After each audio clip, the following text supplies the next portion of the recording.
Hi, my name's Andrew Dipper. I've run Dipper Restorations for 40 years, I think, so far. One of my expertise is in antique violin bows. And we started making violin bows because it became very, very difficult to match antique bows with antique instruments. There simply weren't enough bows left to be able to do that. So I started making copies of antique bows. But I'd like to talk to you today about the history of the violin bow. We try and make a timeline out of the history. In fact, it's not quite a timeline. There's the development, but the development is not a single line. It breaks up into many parts and comes back to meet itself and then breaks again. So it's more like a tree where the branches knit together than it is a single line. The first kind of bow probably came from India and from the Arab countries. And this bow was fairly plain. It was basically a stick on which horsehair was stretched. I have a fragment of one here, which is probably from India. You can see that it makes a bow shape, and that's the normal shape of an antique bow. It's from the Renaissance. It's got a curve to it, but it's outwardly curved, not inwardly curved, rather like an archery bow. Most of the woods that they used were tropical hardwoods that were fairly easy to find. That is from India and from the Arabian Peninsula and places like that. But no woods from South America. They didn't have tropical hardwoods in the 1500s. So after this kind of bow, the Europeans, after the medieval period where they were using this kind of simple stick, the Europeans invented a different kind of bow. And this probably came into use around the end of the 1500s, and this is the clip-in type.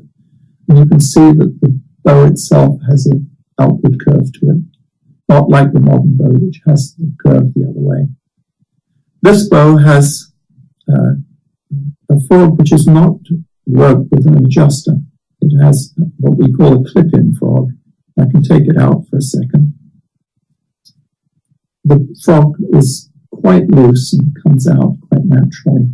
And the hair, instead of being fixed into the frog, is fixed into the stick on this end. So both ends of the hair are fixed into the stick. I just have to be careful to put this back in because it's a little tricky to do.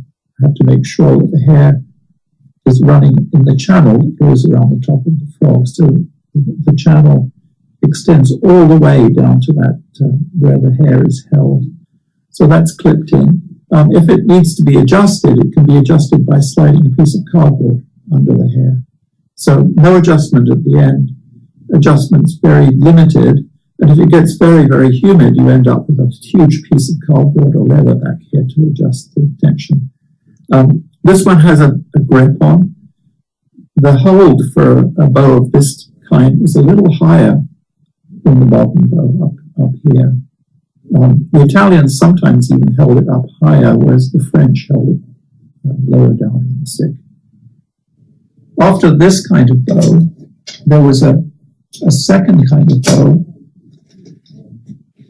which is adjustable. It's called a cramaillère, and it has a hoop of metal that engages with a ratchet on top of the stick. So if you want to move the frog backwards, you move it backwards. And then that little hoop tightens up on the ratchet and prevents the frog from slipping backwards. So this was before anybody started to make a mechanism inside the frog. The mechanism on the bow originated probably around the end of the 1600s. And you can see, this is an antique bow, you can see the mortise here. Here is the eyelet, that's the piece that the screw goes into, a little piece of steel or bronze. And these fittings, this one is bone. Sometimes the fittings were ivory, if they were for luxury items. but the ordinary bow was bone. You see this one is cowbone. As you tighten the screws so that the frogs moves backwards, and that again tightens the hair. With this kind of bow, you have a lot more movement in the frog than you do with the cremaillère. So it's much, much more adjustable.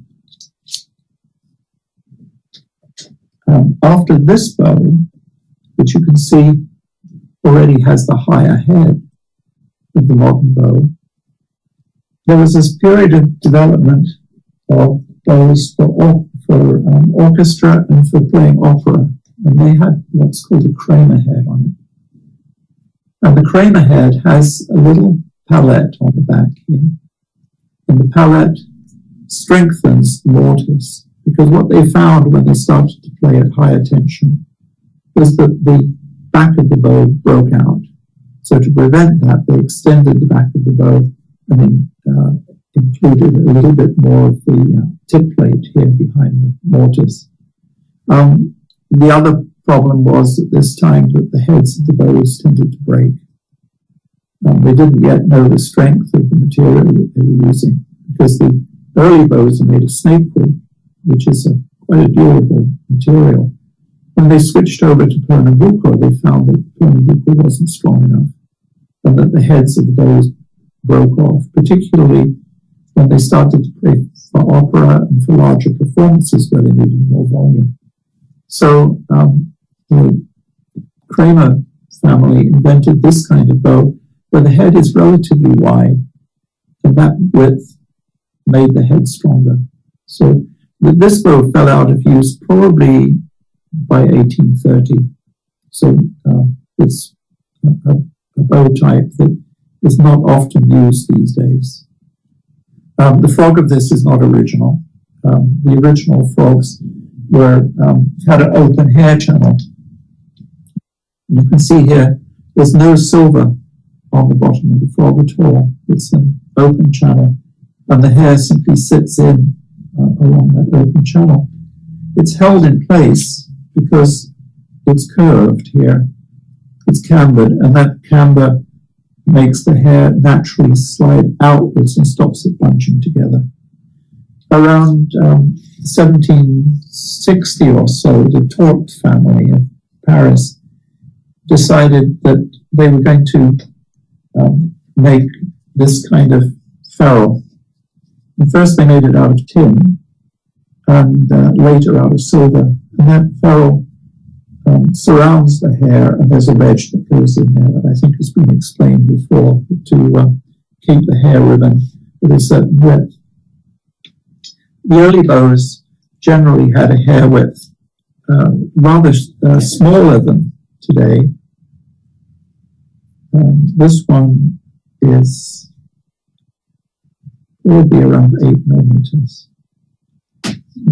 Yeah, it's about 8 millimeters across the hair ribbon, whereas the modern hair width is slightly larger than that. One of the problems when orchestras started to get larger was volume. And one of the ways that you can increase volume is to increase the tension of the violin. And this was done by making the strings thicker.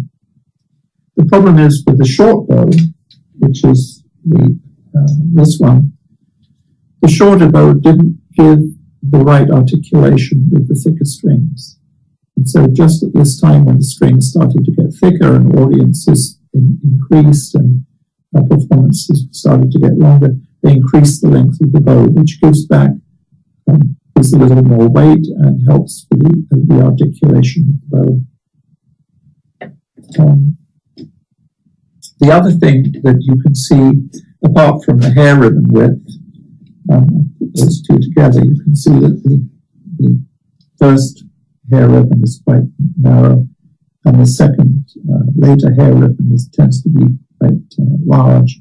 And that does have a more or less linear development. You can see that as time goes on, the hair ribbons get larger and larger and larger, and the number of hairs get more and more, finishing with the modern bow.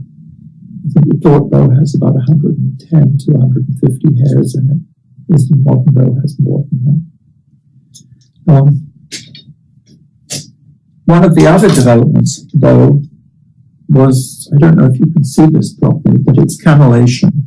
It's the stick has flutes running all the way up the stick, and those flutes make the bow more flexible. And this style came in around the end of the 1600s and lasted perhaps 30 or 40 years.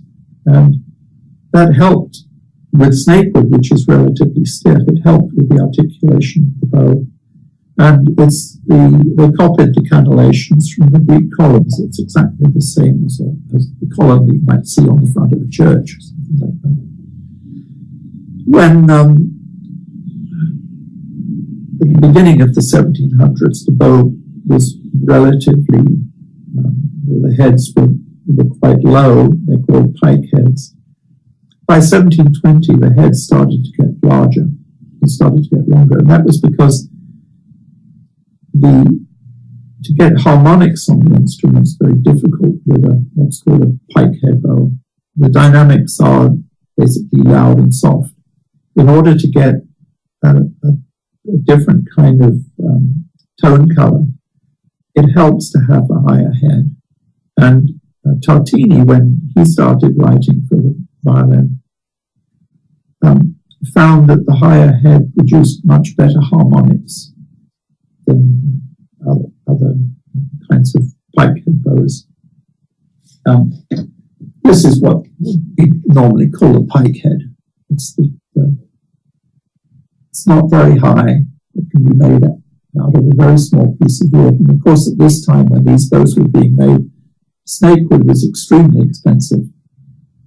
Came from South America. The shipping was expensive, and it was very difficult to get logs which didn't have cracks in. So having a low head helps. By the end of the 1700s, it was possible to get large supplies of snakewood from South America, that is from what's now Suriname and Guyana. And so it's possible to make heads of the bows with a higher head by that time. Tartini introduced with his music lots and lots of different kinds of dynamics, and he hated to play with accompaniment. And so he invented a method of playing where it was possible for him to produce harmonics and other kinds of sounds. And one of those is called the third sound. It happens when you play two other notes perfectly in tune. And he found that this kind of bow helped tremendously with those kinds of dynamics. And so after Tartini found that out, around 1727, you see a development of the violin bow until, I suppose, about 1770 or 1780, when Tort started to produce the modern bow. Just to finish up, because I didn't cover this, with frogs, and the frog goes through a number of different iterations at the end of the 1800s. This is a bow by William Tubbs from England, but when he was working, they only had the silver ferrule. They didn't have anything else, and you see there's no metal on the back of the frog at all, and very little metal on the adjuster. You have the same. I can take this out so you can see it. This is an original bow. You can see it has a metal underslide as well that protects the bottom of the frog. So these were all modern solutions to an engineering problem, because basically the bow is an engineering problem. It has to stay straight and it has to stay strong. It mustn't give out over time, which is why certain woods were chosen. Pernambuco, which is, this is an original bow, English viola bow, and this bow is Pernambuco. This was the wood that replaced snakewood, which is this is a snakewood bow, and you can see the difference of color, dark chocolate brown. And snakewood is called snakewood or letterwood because it has mottling like a snake up in the stick. In South America, they used it for spears and archery bows. So It's a very useful wood. Rather rare. It's one of the most expensive woods in the world. Very much of a problem these days that these tropical hardwoods are extremely endangered. Luckily, a lot of them are being plantation grown, and there's not much demand for snakewood. It's a very difficult wood to use, and it can't be used for anything but violin bows because it cracks very easily. Otherwise, the English use some African hardwoods like ironwood and other kinds of things. But again, it's always an engineering problem. It's which wood is going to be the most elastic and the most durable. Yeah, thank you for joining me today, and I hope that this will suggest a lot of questions, because it's a very complex subject. And anyway, thank you very much. I look forward to seeing you soon.